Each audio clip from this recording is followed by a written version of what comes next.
فَإِذَا اطْمَأْنَنْتُمْ فَأَقِيمُوا الصَّلَاةَ إِنَّ الصَّلَاةَ كَانَتْ عَلَى الْمُؤْمِنِينَ كِتَابًا مَوْقُوتًا۔ السلام علیکم ورحمۃ اللہ وبرکاتہ۔ الحمدللہ رب العالمین والصلاة والسلام علی اشرف الانبیاء والمرسلین نبینا محمد وعلی آلہ واصحابہ اجمعین وبعد۔ نماز سیریز کے ضمن میں بالکل آغاز میں نماز کے شرائط کا تذکرہ کیا گیا تھا، اور پھر اس کے بعد ارکان کا، واجبات کا، اور یہ پھر اگلا پہلو ہمارے سامنے جو ہے وہ نماز کے اندر جو اعمال ہیں، کام ہیں، ان میں سے کون سے وہ اعمال ہیں جن کی حیثیت سنت کی ہے۔ اور اس سے پہلے بھی تذکرہ اس کا آ چکا ہے کہ اگر ان کاموں میں سے کوئی کام چھوٹ جاتا ہے، حتیٰ کہ اگر جان بوجھ کر کے بھی کسی نے چھوڑ دیا، تو چونکہ اس کی حیثیت ایسی نہیں ہے کہ اس کے چھوڑ دینے سے نماز خراب ہو جائے گی، نماز باطل ہو جائے گی، تو ایسی صورت میں یہی وجہ ہے کہ نماز تو ہو جائے گی، البتہ کچھ کمی اس کے اندر واقع ہوگی، کیونکہ یہ چیز نقص کا سبب ہے۔ تو بہرحال لیکن اس کا مطلب کوئی یہ نہ سمجھے کہ اس کی حیثیت نہیں ہے نماز کے اندر، اگر کر لے تو بھی اچھا ہے، نہیں کرے تو بھی کوئی حرج نہیں ہے، یہ معنی ہرگز نہیں ہے۔ یہ صرف حیثیت اس لیے بیان کی جا رہی ہے تاکہ نمازی کو اپنی نماز میں ہونے والی کوتاہی کا پتہ چلے، اور وہ جان سکے کہ اس کی کوتاہی کس ضمن میں ہے، واجبات کی ضمن میں کوتاہی کیا ہے اس نے، ارکان کی ضمن میں، یا سنن اعمال کی ضمن میں، تاکہ اس کی وہ تلافی کی کیفیت بھی جان سکے۔ اس مقصد کے اس کا ذکر کیا جا رہا ہے۔ یہی وجہ ہے کہ امت کے سلف کہا کرتے تھے کہ ہمیں سنت پر عمل اس لیے کرنا ہے کیونکہ وہ سنت ہے نبی کریم صلی اللہ علیہ وسلم کی، اور آج کا مسلمان یہ کہتا ہے کہ اس لیے نہیں کیا کہ وہ سنت ہے، سنت ہونے کی وجہ سے آج ہم نہیں کرتے ہیں، جبکہ سلف کا طریقہ یہ تھا کہ وہ کوئی کام اس لیے کرتے تھے کہ وہ سنت ہے نبی کریم صلی اللہ علیہ وسلم کی۔ تو بہرحال یہ واضح ہو جانا چاہیے کہ اس کی کسی بھی طریقے سے سنن اعمال کی تنقیص نہیں ہونی چاہیے، اس کی ناقدری نہیں ہونی چاہیے، اس کی اہمیت نہیں گھٹنی چاہیے، بلکہ پورے طور پر آدمی کو چاہیے، نمازی کو چاہیے کہ تمام تر اس کے خشوع، اس کے آداب، اس کے تمام تر پہلوؤں کو مکمل کرتے ہوئے ادا کرے، تاکہ اللہ تبارک و تعالیٰ کی بارگاہ میں ہماری نمازیں قبول ہوں۔ اور انشاءاللہ تبارک و تعالیٰ یہ سلسلہ جو نماز کے احکام اور مسائل کا چل رہا ہے، اس ضمن میں ایک تفصیلی موضوع ہمارے سامنے خشوع کے حوالے سے بھی آنے والا ہے، جس میں ہم خشوع کا معنی، مفہوم، اور نماز میں خشوع ضروری ہے، اور خشوع نہ کرنے کا نقصان کیا ہوگا، یہ ساری باتیں انشاءاللہ تبارک و تعالیٰ ہمارے سامنے آئیں گی۔ بہرحال آئیے دیکھتے ہیں کہ نماز کے اندر کون سی چیزیں ہیں جن کی حیثیت سنت کی ہے،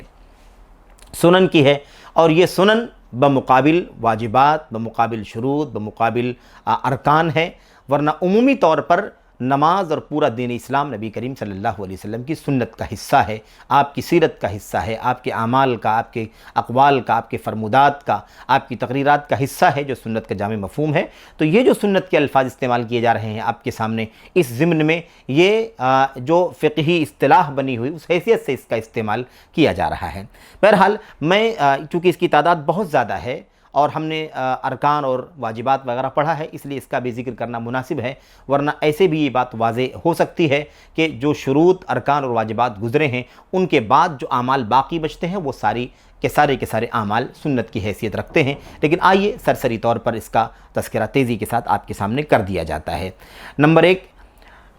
دونوں ہاتھوں کو مونڈھوں تک یا کانوں تک تکبیر تحریمہ کے ساتھ اٹھانا، اور ایسے رکوع کے وقت، رکوع سے سر اٹھاتے وقت، اور ایسے ہی پہلے تشہد سے اٹھتے وقت رفع الیدین کرنا، یہ کیا ہے؟ سنت ہے۔ نمبر 2، دائیں ہاتھ کو بائیں ہاتھ پر رکھ کر کے سینے پر رکھنا۔